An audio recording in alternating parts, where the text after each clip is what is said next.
happy Sabbath. Welcome back to a chapter a day. It is Saturday, and I pray you're enjoying the time of rest that you have been given and commanded to take. So, ah, it is a beautiful day outside, and today we are going to be reading 2nd Chronicles chapter 10. Yesterday we saw Solomon being visited by the Queen of Sheba, which again we read in Kings, and he was given gifts, she was given gifts and words of wisdom, and she was able to witness for herself what she had heard. So now we have seen Solomon has passed on, buried with his fathers in the city of David, and now we are heading into the reign of Rehoboam, his son, one of his sons. Chapter 10. And Rehoboam went to Shechem, for to Shechem will all Israel come to make him king. And it came to pass when Jeroboam, the son of Nebat, who was in Egypt, whither he had fled from the presence of Solomon the king, heard it, that Jeroboam returned out of Egypt. And they sent and called him. So Jeroboam and all Israel came and spake to Rehoboam, saying, Thy father made our yoke grievous. Now therefore ease thou somewhat the grievous servitude of thy father, and his heavy yoke that he put upon us, and we will serve thee. And he said unto them, Come again unto me after 3 days. And the people departed. Now, just to backtrack what we already read in Kings about this same incident, Jeroboam was told by the prophet, one of the prophets, that he was going to take over Solomon's reign.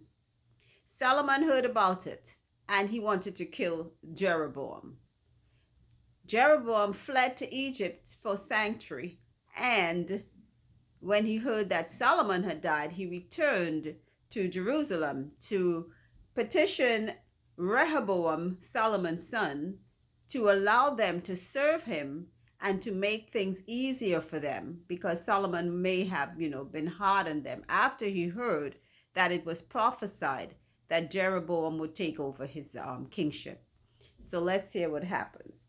So now he's asking Rehoboam for leniency. Let's see what Rehoboam says.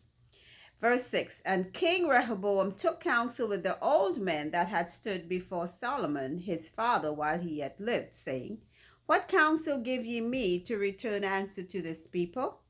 And they spake unto him, saying, If thou be kind to this people, and please them, and speak good words to them, they will be thy servants forever.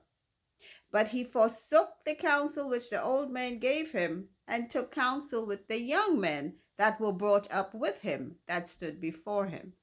And he said unto them, What advice give ye, that we may return answer to this people, which have spoken to me, saying, Ease somewhat the yoke that thy father did put upon us?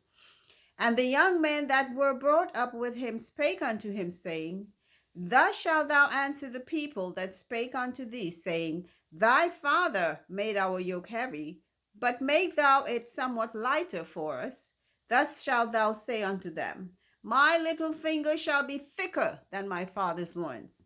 For whereas my father put a heavy yoke upon you, I will put more to your yoke. My father chastised you with whips, but I will chastise you with scorpions. So, it's a matter of who we listen to. Who do we get our advice from? A lot of times we need to go to God and let it stay there. But when we ask people with wisdom, not people with whom we are familiar. Not because you're familiar with someone makes them a wise person or a good advisor. Sometimes we in our hearts already know that, okay? They are your friends, your acquaintances, maybe even relatives. Leave it at that. As far as advice, I go to God first and foremost. I may tell people my situation. I may, or may very rare, you would even know what's happening in my life, because I talk to God constantly.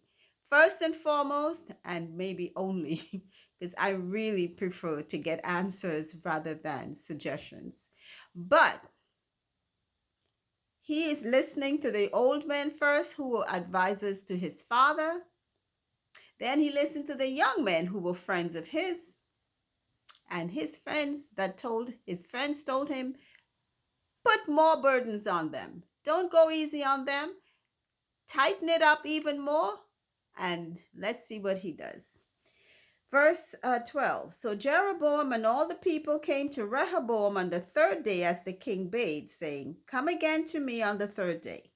And the king answered them roughly.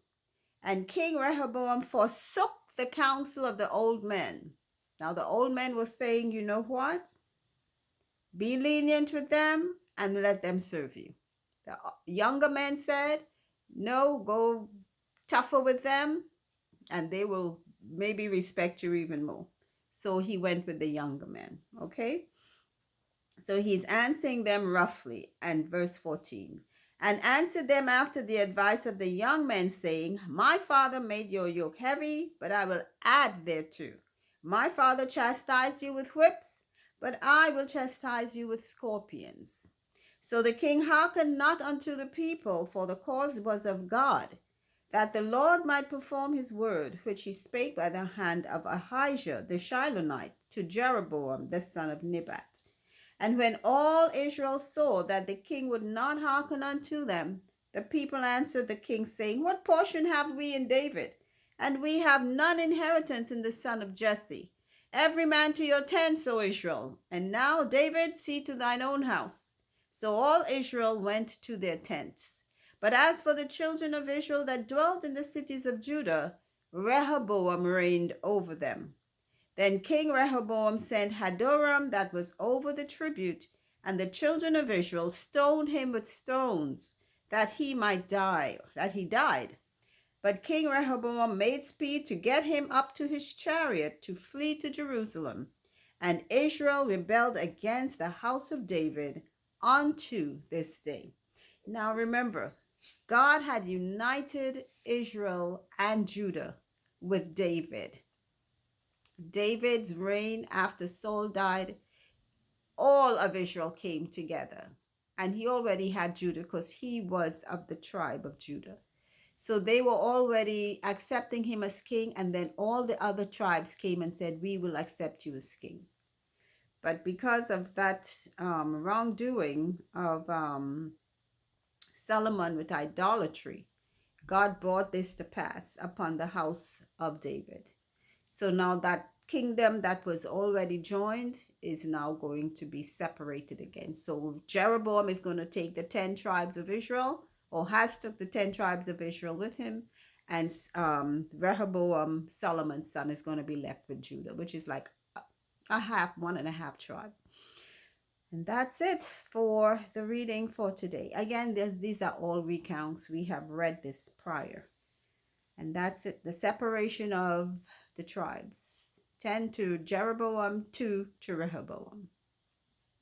Listening to advice from inexperienced people. Some of them have never even been in a leadership position. How could you go ask leadership advice from people who have always been followers? See what I'm saying? Okay. Not to mention age. There is experience and wisdom in age. Okay. I always say that. I love to sit and talk to old. I used to love to sit and talk to my grandparents. I used to try to talk to my dad, but he was so quiet. My mom too, and older people back where I'm from were always very, very um not interested in talking to younger people. It was something culturally, how they were brought up. Younger people should have been seen and not heard, and not try to find out what older people had been through or were up to. Okay? But it's different now, and we need to talk to our children about our lives and our parents and our grandparents. It's good to know what the older people thought and did. There's wisdom in it. Okay, that's the end of our reading for today. End of 2 Chronicles chapter 10. I pray that you find something of thought or upliftment in the reading. And until next time, keep listening, because faith comes when we hear God's word. Take care. Bye.